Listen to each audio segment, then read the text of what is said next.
Hello అండి. నా పేరు వెంకటలక్ష్మి. కథలోకి వెళ్ళే ముందు అందరికీ నమస్కారం. అనగనగా ఒక అబ్బాయి. ఆ అబ్బాయికి శుభ్రంగా ఉండటం చేత కాదు. ఒంటి నిండా మురికి, చొక్కా నిండా సిరామరకలు, కళ్ళకు పుస్సులును. ఎంత మంచి గుడ్డలు వేసుకున్నా క్షణంలో తోళ్ళయ్యేవి.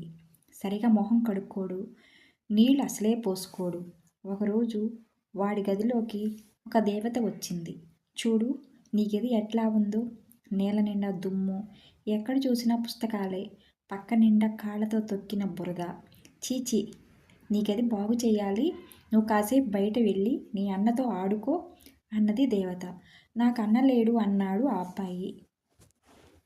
లేకేం ఉన్నాడు, నీకింకా తెలియదు గామాలు.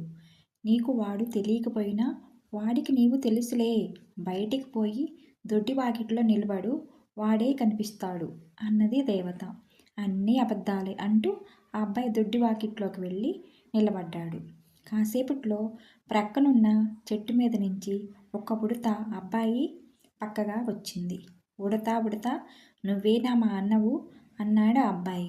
ఇంకా నయ్యం, నేను చూడు ఎంత శుభ్రంగా ఉన్నానో, నా గూడు చూడు, నా పిల్లలు చూడు, మేము మీ మాదిరిగా మురికి సహించం అని ఉడత చెంగున ఎగిరిపోయింది. మరి కాసేపటికి గెంతుకుంటూ ఓ గోరింక వచ్చింది. గోరింక, గోరింక, నువ్వేనా మా అన్నవు అన్నాడు ఆ అబ్బాయి. నాకేం కర్మ కాలింది నాయనా, నేను చూడు నిక్షేపంలాగున్నాను. నా ఒంటి మీద ఎక్కడన్నా ఒక్క నెరుసు మట్టి చూపగలవు అంటూ కోపంగా ఎగిరిపోయింది గోరింక. ఇంకాసేపటికి అక్కడికి ఒక పిల్లి వచ్చింది. పిల్లి, పిల్లి, నీవేనా మా అన్నవు అన్నాడు ఆ అబ్బాయి. చాలే, మంచి మాట అడిగావు.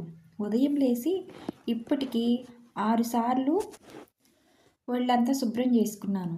నువ్వు నా తమ్ముడు అంటే ఎవరైనా నవ్విపోతారు అంటూ పిల్లి తోక ఆడించుకుంటూ తన దారిని పోయింది. ఆ తరువాత దొడ్డివాకిలి ముందుగా ఒక పంది పోతూ ఉంది. దాని ఒంటి నిండా చేతి మందాన బురద అట్టగట్టి ఉన్నది. ఆ అబ్బాయికి పందిని పలకరించ బుద్ధి కాలేదు. దాన్ని చూస్తే అసహ్యం వేసింది. అబ్బాయి పలకరించకపోయినా పంది ఆగి, ఏం తమ్ముడు అని అబ్బాయిని పలకరించింది. నేను నీ తమ్ముడిని కాను పో అన్నాడు ఆ అబ్బాయి. కాకేం, అచ్చంగా నువ్వే నా తమ్ముడివి. మనకు పోలికలు తెలియటం లేదా? ఆ గోడ కింద చక్కని బురద ఉంది, పోయి పొర్లాడదాం రా అన్నది పంది. చీచి, నేను బురదలో పొర్లాడను అన్నాడు ఆ అబ్బాయి. ఎవరికి చెబుతావు? చూసేవాళ్ళకి కళ్ళు లేవనుకున్నావా? నాతో వచ్చావంటే నాకు పోసే కుడితిలో నీకు కూడా భాగం ఇస్తాను అన్నది పంది.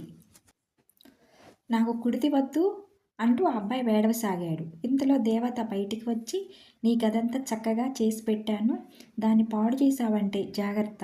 ఎందుకు నువ్వు మీ పంది అన్న వెంట పోతావా, నా వెంట లోపలికి వస్తావా అని అడిగింది. నీ వెంటే వస్తున్నాను అంటూ అబ్బాయి దేవత చేయి గట్టిగా పట్టుకున్నాడు. వెళ్ళు, కుడితి నాకే ఆదా అని గాండ్రిస్తూ పంది వెళ్ళిపోయింది.